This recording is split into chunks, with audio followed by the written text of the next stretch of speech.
Moi, ce que je souhaite à tout le monde, en fait, c'est de réussir dans ce qu'on aime. Moi, je m'étais un peu mis en tête que j'aimerais bien faire de l'astronomie plus tard. Ma famille est ici depuis 1934. Il faut se souvenir d'où on vient, qui on est et rester les pieds sur terre. Bienvenue dans l'émission Facile à dire, la résilience racontée par le peuple. Aujourd'hui, je reçois Stéphane Hervé. Donc avec Stéphane, on va parler de parcours de vie, on va parler d'humain.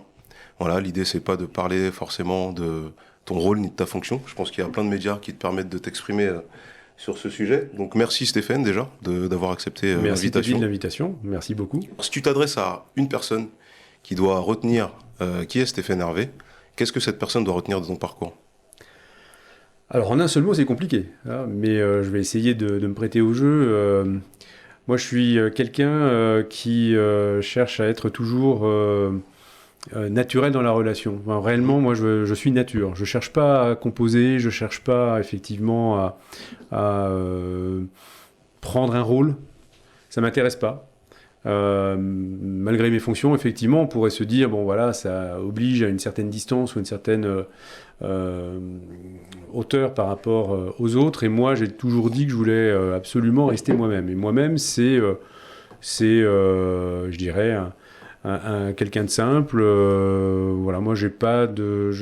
Avec le temps, je suis devenu quelqu'un d'assez peu matérialiste, assez peu attaché, à des besoins matériels. Je suis plutôt quelqu'un. Issu de cette banlieue populaire, hein. Ma famille est ici depuis 1934, très exactement, date à laquelle le pavillon que j'habite a été construit par mes grands-parents. Donc voilà, on est de cette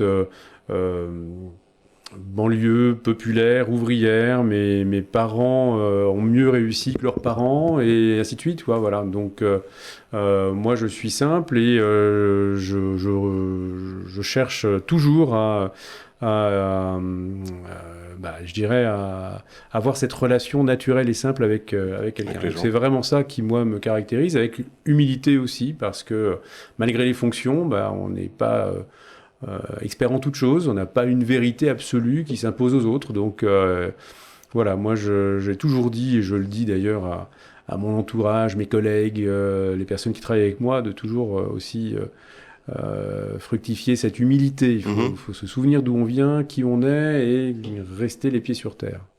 Donc ce que je retiens, c'est humilité, simplicité. Ouais. Donc du coup, au travers de notre échange, on va découvrir comment ça se matérialise chez toi, dans ton parcours. Et puis du coup, quand tu avais 8-10 ans, comment étais-tu quand tu étais enfant ? Alors moi déjà, je suis fils unique. En réalité, je n'ai pas de frères et sœurs, donc c'est vrai que je me suis construit aussi avec mon propre imaginaire, mes occupations. Moi, déjà très jeune, j'aimais bien lire, donc j'avais aussi cette chance de pouvoir découvrir plein de choses, BD, des livres effectivement qui étaient un univers aussi que je pouvais effectivement explorer.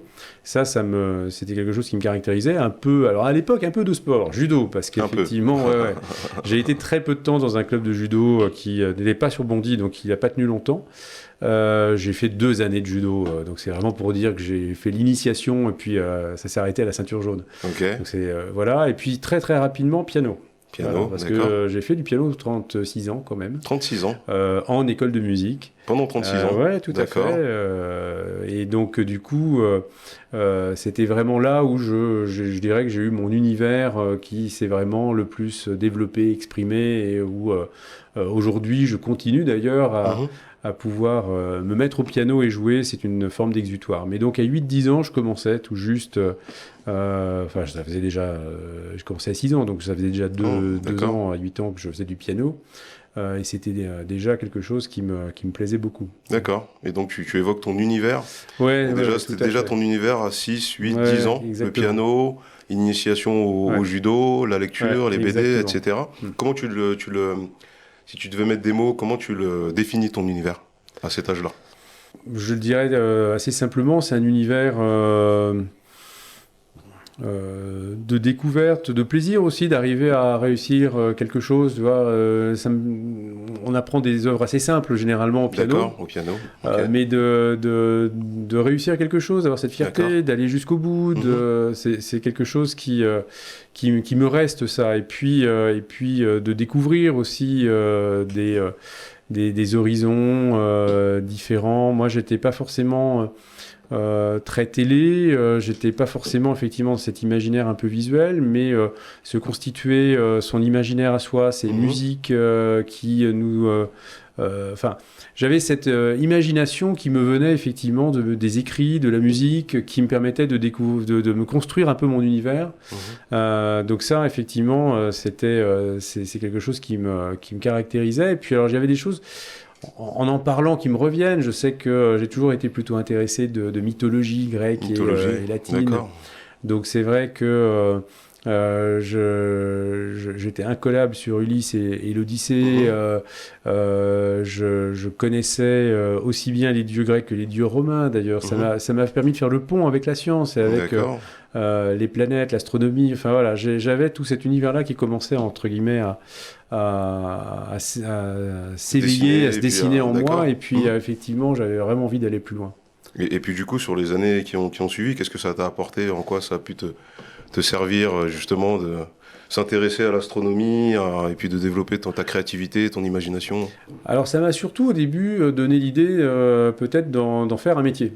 Alors, réellement, j'avais un peu l'idée, après, en avançant dans mes études au collège et au lycée, de me dire, tiens, pourquoi pas l'infiniment grand, c'est tout un monde assez extraordinaire à découvrir, à explorer, peut-être à aller plus loin justement. Et moi, je m'étais un peu mis en tête que j'aimerais bien faire de l'astronomie plus tard. Bon, ça s'est pas fait comme ça, parce que ça se fait pas forcément toujours comme ça, comme on veut, quoi. Comme on veut, mais après, sans regret aucun d'ailleurs. Mais en tout cas, c'est vrai que toutes ces choses-là m'intéressaient énormément. Et donc, voilà, je me souviens que je commençais à regarder un petit peu de quoi l'univers était fait, les galaxies, les planètes, la création des systèmes solaires, enfin voilà, des choses qui étaient là pour le coup déjà très concrètes, des connaissances de l'époque aussi, voilà. Et donc je lisais beaucoup sur ça, sur l'astronomie, sur les planètes, exactement, et je commençais à envisager peut-être aller dans cette voie-là. Stéphane Hervé, il a quel âge à peu près quand il veut être astronome et quand il rêve? Il a 12, 13, 14 ans. Ouais. D'accord. Et les années qui suivent, qu'est-ce qui se passe du coup? Comment tu qu'est-ce qui se passe évolues, Parce que finalement, ce rêve, de ce que je comprends, il s'arrête à un moment donné. En tout cas, tu prends une voie qui... En fait, en réalité, c'est plutôt prendre la voie des sciences plutôt que d'autres domaines. C'est vrai que j'ai du coup fait ce qui s'appelait à l'époque un bac C. Bac C, j'ai pas donc, connu, scientifique. Sciences physiques, principalement. Et mathématiques, pour continuer à faire des études en sciences à l'université aussi. Voilà, et en fait, c'est beaucoup plus tard, c'est finalement au niveau de ce qu'on appelait à l'époque le DEA, donc c'est Master 2, maintenant, où finalement, je me suis rendu compte que dans les différents domaines scientifiques qui me correspondaient le mieux, où j'excellais le mieux, c'était peut-être pas en astrophysique et en astronomie qu'il fallait que j'aille, parce que voilà, je n'avais peut-être pas toutes les compétences, toutes les connaissances dans tous les domaines de la physique qui sont concernés. D'accord. Je me suis humblement limité, si je puis dire, à la physique atomique et moléculaire, et c'est ça que j'ai effectivement suivi pour aller jusqu'à un doctorat. Voilà. Jusqu'à un doctorat. Ok. Donc à cette époque-là, tu prends conscience de tes forces, ce que je comprends. Tu prends conscience que finalement, tout ne va pas forcément se passer comme je l'avais imaginé quand j'avais 10, 13 ans. Et puis, on se rend compte également que la vie, finalement, elle n'est pas aussi simple qu'on peut le penser. Qu'est-ce que tu penses de ça? Ouais, sans avoir forcément eu des grandes ruptures dans mon parcours personnel, dans mon parcours scolaire, mais c'est vrai que j'ai assez vite pris conscience que il fallait avancer de toute façon, mais à son rythme, mais en fonction de ses envies, de ses compétences. Moi, ce que je souhaite à tout le monde, en fait, c'est de réussir dans ce qu'on aime. C'est pas forcément de suivre une voie royale et d'aller nécessairement vers les études qui sont les plus réputées. Les plus réputées, ouais. Par exemple, à notre époque, en sciences, il fallait absolument faire maths sup, maths spé. C'était la voie royale pour ensuite continuer vers des écoles d'ingénieurs. Et moi, j'ai voulu faire l'université. D'ailleurs, j'ai fait l'université de A jusqu'à Z pendant mes 8 années d'études supérieures. Aussi parce que je voulais préserver ma vie à côté. Je voulais continuer à pouvoir faire du piano, puisque du coup, j'étais toujours en école de musique, donc, comme je le disais. Donc, je n'ai jamais arrêté aussi de pouvoir, à côté, avoir cet exutoire, cette envie de jouer. D'accord. Et donc, d'une certaine façon, aller vers des filières qui auraient été plus peut-être élitiste. En réalité, ça ne me correspondait pas. Moi, je voulais pouvoir concilier ma vie personnelle et mes études et avancer. Et donc, j'ai toujours, de façon assez pragmatique, regardé ce qui me correspondait le mieux. Et c'était pas forcément... c'était peut-être pas les rêves d'enfance, c'était peut-être pas de risquer peut-être un échec, mais c'était d'avancer vers ce qui me correspondait le mieux. Et puis, je voulais aller jusqu'à des études supérieures. Je n'ai pas été vers des écoles d'ingénieurs. J'ai plutôt continué à l'université jusqu'à un doctorat. Donc moi, ce que je retiens, c'est quand même que tu avais conscience à cette époque-là de ton besoin de préserver ta vie privée, d'avoir un bon équilibre entre la vie privée et la vie professionnelle. Bon, c'est quand même assez mature.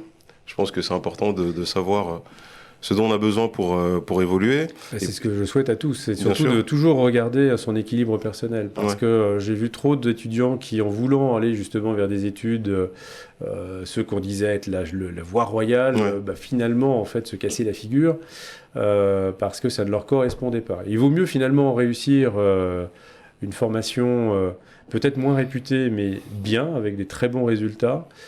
C'est tout aussi valorisant et valorisable que de vouloir absolument aller dans les voies les plus élitistes, les chemins que l'on trace comme étant les voies royales, et de le faire peut-être moins brillamment, ou en tout cas de le faire en ne se faisant pas plaisir. Ok, et du coup, est-ce qu'on peut avoir plus de détails justement sur cette voie que toi tu as choisie, en l'occurrence l'université. L'université, comment ça s'est passé à cette époque? C'était très bien parce que c'était à l'époque l'université de Marne-la-Vallée qui était... on parle quand même d'il y a près de 30 ans en arrière. Donc c'était l'université de Marne-la-Vallée qui était une délocalisation de P7, donc de Jussieu. En fait, c'était presque à côté de la maison, si je puis dire. On est à Bondy, c'était à Noisy-le-Grand, tout allait bien. On était à côté de la gare de Champs-sur-Marne, en réalité. Donc c'était le bonheur. C'était une époque où on pouvait faire des nocturnes à l'université. J'en ai fait quelques-unes avec les camarades.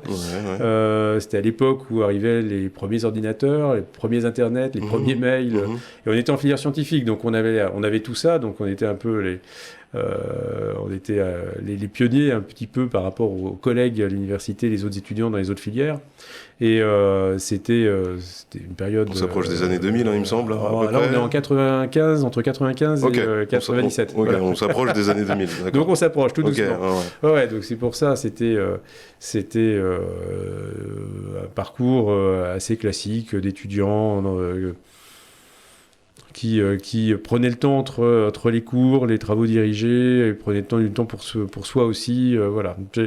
J'étais quand même un élève qui n'était pas nécessairement brillant, qui avait des facilités.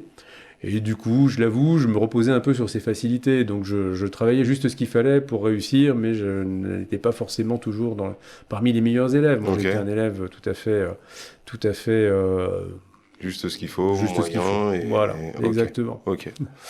Et du coup, en ayant conscience de tes besoins pour avoir un bon équilibre de vie, qu'est-ce que toi, tu as dû ajuster dans tes habitudes, dans ta vie, dans tes routines, justement pour accepter en fait cette voie que tu n'avais pas imaginée forcément au départ? Est-ce qu'il y a des ajustements que tu as dû faire dans ton organisation, dans ta vie, peut-être, alors pas forcément des sacrifices, mais en tout cas, est-ce que tu as dû... Qu'est-ce que tu as dû organiser de nouveau, justement, pour ton orientation? Alors, j'ai pas le sentiment d'avoir vraiment changé. En tout cas, c'est pas quelque chose que je regarde comme ça en me disant il a fallu que je m'adapte ou que je change. En fait, ça s'est fait très naturellement. Ça s'est fait très naturellement. Tout à fait. D'accord. Tu t'es adapté justement. Oui, avec la maturité, en avançant en âge, en choisissant effectivement les choses au fur et à mesure. Voilà, je dirais que ça s'est fait tout à fait naturellement.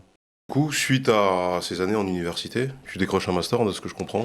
Alors, après le DEA, c'est ça, un DEA, après le DEA, j'enchaîne sur un doctorat, donc ça a été tout de suite assez rapide, dans une matière qui ne parle pas à beaucoup de monde, chimie théorique. Voilà, c'est en fait de la chimie et fondamentale et de la modélisation en fait sur ordinateur. Donc c'était déjà des grands calculateurs qui aujourd'hui feraient rire tout le monde. C'était des machines peu puissantes et qu'on surchargeait de lignes de code et de calculs compliqués. Aujourd'hui, maintenant, la technologie a quand même bien avancé à ce niveau-là. Mais en tout cas, l'idée, c'était de modéliser les interactions entre molécules, justement, pour confronté à la spectroscopie réelle de différents domaines. On pouvait, par cet intermédiaire, peut-être essayer d'expliquer tout ce qui était radioscopie, spectroscopie, pardon. D'accord. Infrarouge ou autre, des nuages interstellaires, par exemple, c'était donc très très fondamental comme type de recherche, ou de la modélisation des mouvements moléculaires qui permettaient d'expliquer certains chemins réactionnels, comment les molécules réagissent entre eux et comment on arrive à expliquer certaines réactions chimiques, finalement. D'accord, ok. Voilà. Et donc la modélisation permettait d'essayer de confronter à la réalité et de vérifier si il y avait peut-être des phénomènes ou des mécanismes qui pouvaient échapper à la science plus empirique de Paillasse et qui permettaient effectivement de confronter. Voilà. Donc moi j'ai fait ça, j'ai fait ma thèse, et puis je me suis rendu compte là aussi, pragmatisme, que je ne me voyais pas continuer pendant toute ma carrière à faire de la recherche fondamentale qui n'était peut-être pas suffisamment concrète pour moi. Moi je voulais être plutôt quelqu'un qui réalise et qui voit tout de suite les résultats, les effets, tout ça. Voilà. Donc je me suis dit, je devrais plutôt me tourner vers la recherche appliquée plutôt que la recherche fondamentale, et plutôt dans un domaine industriel plutôt que la recherche en laboratoire universitaire ou en laboratoire public. Donc après ma thèse, j'ai tenté de me réorienter plutôt vers l'industrie, plutôt vers le privé, sans école d'ingénieur, sans diplôme d'ingénieur dans la poche, mais avec mon doctorat. En essayant d'ailleurs différents secteurs, différents domaines. J'ai pu connaître une petite période donc de chômage, parce que ça n'a pas été immédiat tout de suite après la thèse, mais j'avais essayé de regarder les domaines scientifiques qui pouvaient correspondre un petit peu aux compétences que j'avais pu développer. Donc j'avais cherché en biochimie, j'avais cherché dans les laboratoires pharmaceutiques, j'avais cherché plutôt dans ce domaine-là. Et puis, par hasard, au gré d'un dispositif alors, je suis pas sûr que ça s'appelait déjà Pôle emploi à l'époque, mais peut-être la NPE, d'un dispositif qui s'appelait du diplôme à l'emploi, en fait, qui nécessitait, dans le cadre de ce dispositif, de trouver aussi un stage de 5 semaines pendant l'été pour justement avoir une expérience, on va dire, un peu sur le papier. Je me suis retrouvé contacté par un laboratoire d'un grand groupe cimentier. Du coup, je me suis orienté, j'ai été pris en stage, et après ce stage, en intérim, puis après l'intérim, en CDI, dans un laboratoire de recherche d'un groupe cimentier. Et donc, j'ai poursuivi dans les matériaux de construction à base ciment, donc le ciment, le béton et tout ce domaine-là, où finalement, malgré mes compétences de départ, je me suis formé sur le tas, sur tout ce qui était matériaux de construction et formulation des bétons, des choses très, très, très concrètes. Alors là, pour le coup, j'étais vraiment dans de l'application directe. C'est comme ça que je suis devenu plutôt un homme de chantier plutôt qu'un homme de science. De science, d'accord. Et on est où géographiquement? Alors géographiquement, je suis à Guerville, pas loin de Mantes-la-Jolie. D'accord, 78. Donc, 78, quasiment au fin fond du 78. On arrive presque en Normandie. Ça a été les 12 années qui ont suivi depuis 2003 jusqu'aux 12 années suivantes, où j'ai travaillé dans ce domaine-là. Ok. Voilà. Et donc un pivot entre du coup la recherche fondamentale et puis du coup voilà alors je sais pas comment on dit, mais appliquer en tout cas. Ouais, tout à fait. Très concrètement comprendre les effets en fait de tout ce qu'on apprend, etc. Exactement. En fait, la formation de base, et ça c'est intéressant et ça peut être utile à beaucoup d'étudiants. La formation que j'avais, qui était une formation doctorante, m'a surtout permis d'avoir en fait une méthodologie de travail et d'avoir les bons réflexes en réalité dans le monde professionnel. Mais en réalité, moi, le secteur d'activité dans lequel je suis tombé, je ne l'ai absolument pas appris ni à l'université ni à l'école. D'accord, mais une méthodologie. Exactement, je n'ai pas fait d'études en sciences des matériaux, ni dans tout ce qui est génie civil, qui aurait été normalement les voies en école d'ingénieur, qui auraient dû conduire au secteur d'activité dans lequel je me trouvais. Dans la science. Voilà, et en tout cas, moi, dans un groupe cimentier, je suis arrivé, je me suis formé sur le tas à ce qu'étaient les matériaux base ciment et à en comprendre les mécanismes, la façon de le caractériser, les différents outils qui permettent de le faire, et j'ai découvert tout un domaine que je n'avais donc jamais appris en fait à l'université ni à l'école. Et je me suis formé sur le tas. Donc, ce qui veut dire qu'on a aussi, il ne faut pas toujours s'arrêter au domaine dans lequel on étudie et sur le diplôme dans lequel on a réussi, mais il faut parfois se dire que c'est surtout un état d'esprit, une méthodologie, une base, et puis ensuite on apprend encore de sa vie professionnelle derrière. Et du coup, si tu devais expliquer un enfant de 6 ans ou 7 ans, voilà, très, très simplement, en fait, ce cheminement-là, comment tu l'expliquerais? C'est-à-dire, je me projette, je fais un DEA, du coup, dans les sciences, enfin, je rentre pas dans les mots techniques parce que je vais pas les maîtriser. Et finalement, j'évolue dans un groupe cimentier, j'en conserve quand même une méthodologie, un état d'esprit, etc. Si tu devais expliquer, en fait, cette logique à un enfant de 6 ans, ou comment tu l'expliquerais? Je lui dirais qu'il n'y a pas qu'un seul chemin, et que les chemins, au contraire, sont aujourd'hui très croisés, et qu'en fait, il faut qu'il aille vers ce qui lui semble lui correspondre, ce qu'il a envie, ce qu'il aime, et que parfois, ça n'est pas le chemin le plus direct qui permet d'atteindre son but, et qu'il faut qu'il reste ouvert à tout ce qui peut l'intéresser autour. D'ailleurs, les universités ont plutôt compris ça, au moins. Tout ne fonctionne pas bien dans le système universitaire français, mais ils ont au moins compris ça avec la capacité aujourd'hui de pouvoir préparer des doubles diplômes. Ce qui était moins vrai à mon époque, quand j'étais à l'université, alors qu'aujourd'hui, on peut effectivement avoir dans son agenda, enfin son planning en fait, à l'université, la possibilité de faire plusieurs semestres de différentes formations en même temps. Et ça, c'est plutôt un avantage. Il y a quand même plus de flexibilité. Ça permet de pouvoir regarder ce qui nous correspond le mieux. Et donc voilà, moi je dis toujours, il n'y a pas qu'un seul chemin, il n'est pas forcément linéaire, il faut savoir rester un peu ouvert à l'écoute. Et puis moi, ce que je pourrais dire aussi aux plus jeunes, c'est ce qui me frappe, c'est que certains se mettent aussi beaucoup de pression sur leurs épaules. En pensant ne pas y arriver, en se disant que s'ils ne réussissent pas telle formation, s'ils n'ont pas telle filière, ou s'ils n'ont pas tel résultat, l'échec est assuré. Et ben je leur dis, surtout pas, n'ayez pas cette vision-là des choses, parce qu'en réalité, si ça marche pas, peut-être qu'il faut effectivement aller par une autre voie, et qu'on peut parfois arriver à son but. Et puis, petite anecdote, parce que ça c'est quelque chose que l'on m'a dit très récemment, c'était dans un atelier couture d'une entreprise à but d'emploi. Donc voilà, des personnes qui sont en insertion et qui, par la formation et les métiers de la couture, apprennent à réaliser des vêtements, des petits accessoires, et le vendent dans le cadre d'une structure d'insertion. Et cette personne disait, qui était tout à fait insérée et très bien dans ce qu'elle faisait, elle disait, mais en fait, moi je voudrais dire à tous qu'il n'y a pas que la couture en fait, en réalité. Même ceux qui ne savent pas coudre peuvent travailler dans les métiers de la couture parce qu'il y a plein de choses à côté. Et qu'il ne faut pas forcément regarder que le geste et que le fait de coudre, mais il y a tout un tas de choses autour des modèles, du dessin, il y a bien évidemment toutes les tâches un peu administratives, bien sûr, mais il y a différents métiers, différentes compétences. Ouais. Et donc parfois on se dit, je sais pas dessiner ou je sais pas coudre, donc je peux pas le faire. C'est peut-être déjà s'auto-censurer et c'est peut-être déjà un raccourci. Il faut parfois rester l'esprit plus ouvert. Et tu évoquais là, la pression que peuvent avoir les jeunes par rapport à l'orientation qu'ils doivent prendre. Tu parlais de double diplôme. Justement, puisque moi, comme tu le sais, moi je suis papa, j'ai des enfants qui ont eu le bac et qui ont dû s'orienter, faire des choix, etc.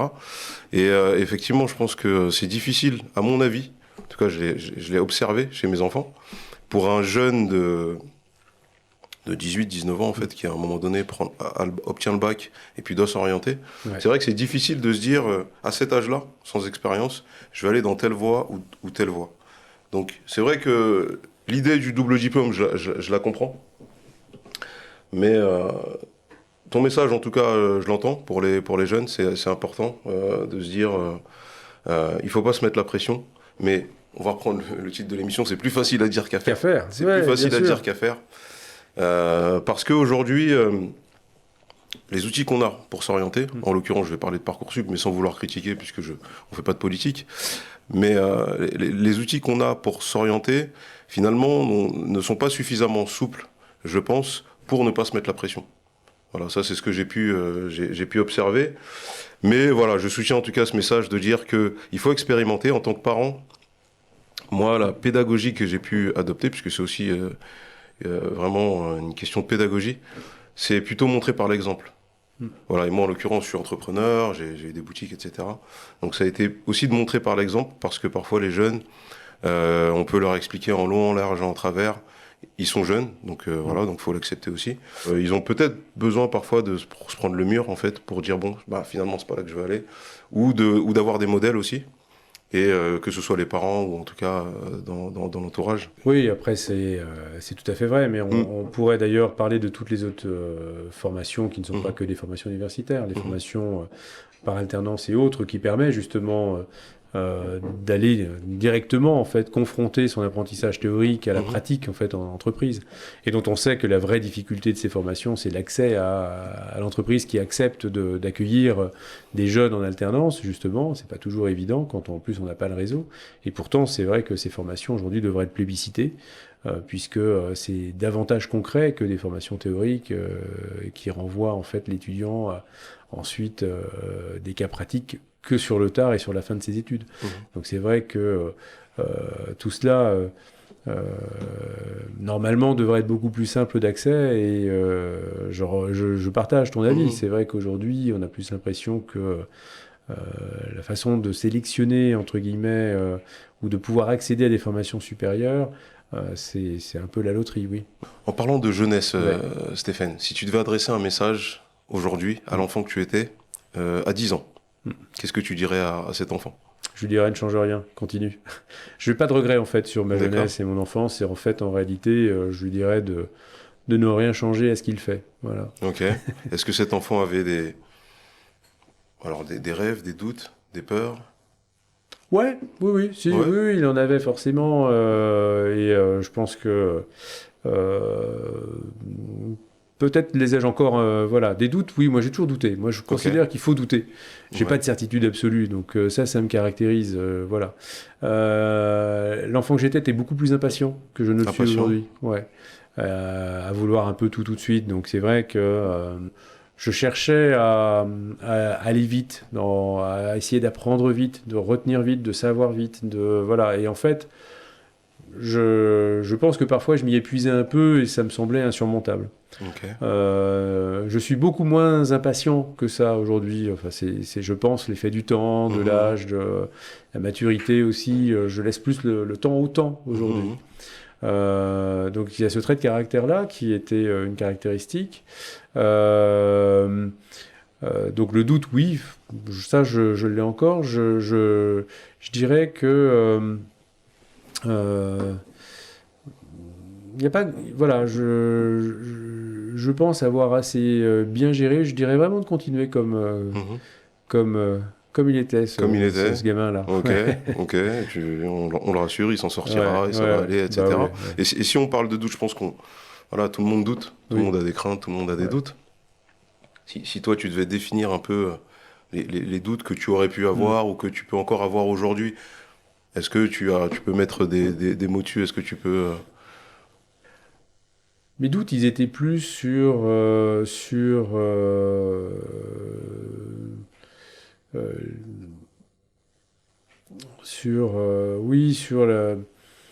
la capacité à réussir, à aller jusqu'au bout, sur est-ce que je prends le bon chemin, justement. C'était ça, en fait. C'était est-ce que quel choix je devais prendre à tel moment. C'était vraiment ça. Mais en fait, j'ai jamais rien regretté. Enfin, après, je me trouvais être vraiment à ma place. Je le sentais comme ça. J'avais pas d'inquiétude par rapport à ça.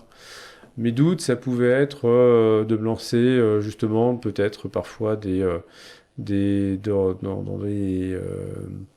projets sur lesquels j'y arrivais pas forcément. Enfin, par exemple, en musique, j'ai tenté plusieurs fois sans succès d'aller un peu moins vers la musique classique, écrite, voilà, d'aller vers le jazz, vers juste comme ça. Ouais.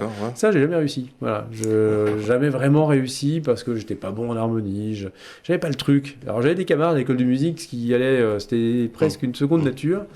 Moi, j'avais pas le truc, donc on essaye, on doute, on recommence, puis au bout d'un moment, on voit que ça marche pas. On passe à autre chose. Moi, j'avais compris que ça me correspondait pas, je suis passé à autre chose. Je repense à un truc tout bête, à l'apprentissage des langues. Ça, c'est un truc où j'ai jamais chopé le truc. Alors autant j'étais bon sur des aspects grammaticaux. La grammaire, ça me plaisait tout le temps, quelle que soit la langue. Mais après, c'était le fait de parler, de vraiment... Voilà, donc j'avais beau me dire que je n'étais pas plus con qu'un autre, bon, bah, ça marchait pas, je passais à autre chose. Mais en fait, j'ai vraiment, quels que soient mes apprentissages, quel que soit mon parcours, pas de regrets. Enfin, je pense que j'ai toujours avancé avec beaucoup de pragmatisme et naturellement. Ouais, tout à fait. Et du coup, j'ai une question, juste revenir sur. Donc, tu as dit au début de notre échange que tu étais fils unique. Ouais. Alors, moi qui suis issu d'une grande famille, évidemment, je me questionne là-dessus. Comment un fils unique, il évolue? Quelle différence il y a justement j'imagine que autour de toi, tu as une famille, tu as peut-être des cousins, tu as peut-être en tout cas d'autres fratries auxquels tu peux te comparer. Ouais. Qu'est-ce que tu tires en fait toi d'avoir grandi en tant que fils unique? De bien, de peut-être moins bien? Est-ce que tu peux nous dire... Ouais, mais très classiquement. Enfin, je pense que c'est pas exceptionnel. Moi, je sais que plus jeune, j'aurais voulu un petit frère ou une petite sœur. Voilà, bien sûr. Ouais, tout à fait. Et puis, mes parents m'ont eu plutôt tard. Mon père avait déjà 43 ans, ma mère 39. Donc, ils m'ont eu vraiment plutôt sur le tard. Voilà, c'était assez rapidement pas compréhensible pour moi que je n'aurais pas de petit frère ou de petite sœur. Et donc, voilà. J'ai forcément eu un parcours de vie plus solitaire, peut-être que mes cousins, effectivement, qui étaient dans la famille, frères et sœurs, que bien sûr certains de mes camarades. Mais après, je dirais que ça m'a pas pesé en réalité. J'ai pas eu le sentiment d'être différent ou à l'écart. Et de toute façon, j'ai toujours eu des camarades, quel que soit l'âge. Et donc, en réalité, que ce soit à l'école, que ce soit dans le quartier, que ce soit aux fêtes d'anniversaire, que ce soit à l'école de musique, que ce soit quand même un petit peu au club de judo à l'époque où j'en ai fait. Bon, j'ai toujours eu des camarades aussi, donc en fait, il n'y avait pas de manque. Non, à aucun moment en fait.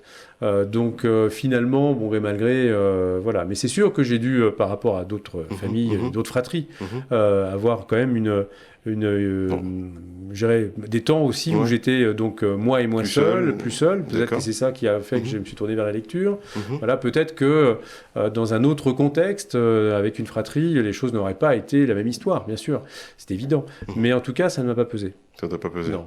On arrive à la fin de notre échange, Stéphane. Donc déjà, évidemment, je vais te remercier pour cet échange que j'ai trouvé riche. Et puis du coup, je t'ai découvert un peu plus. On avait déjà pas mal échangé en off. Ouais. Est-ce que tu as quelque chose à ajouter par rapport à tout ce qu'on s'est dit? Est-ce que tu souhaites ajouter quelque chose? Il y a déjà beaucoup de choses qui ont été dites. Mais voilà, non, c'est toujours intéressant de faire cet exercice, de revenir sur soi, parce qu'on ne le fait pas forcément si systématiquement. Donc merci de m'avoir permis ça. Et puis en tout cas, voilà, si ça peut...